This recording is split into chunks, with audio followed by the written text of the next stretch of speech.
நரசிம்மர் பாகம் 3.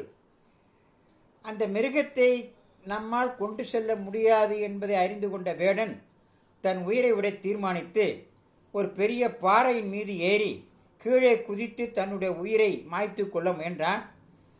குதிக்க ஆரம்பிக்கும் பொழுது உடனடியாக அவன் முன்னால் நரசிம்மர் தோன்றி அவனை கெட்டியாக பிடித்து கொண்டு, உயிரை விடாதே, நான் தான் நரசிம்மர் என்றான். அப்படியா?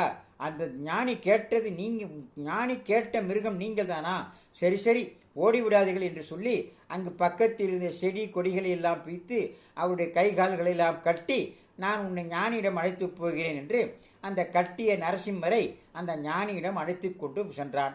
அந்த ஞானியிடம் போய், ஐயா ஞானி, நீங்கள் கேட்ட அந்த நரசிம்மரை இதோ கட்டி இழுத்து வந்திருக்கிறேன், இந்த அருங்கள் பாருங்கள் என்றான். அந்த ஞானியும் பார்த்தார்.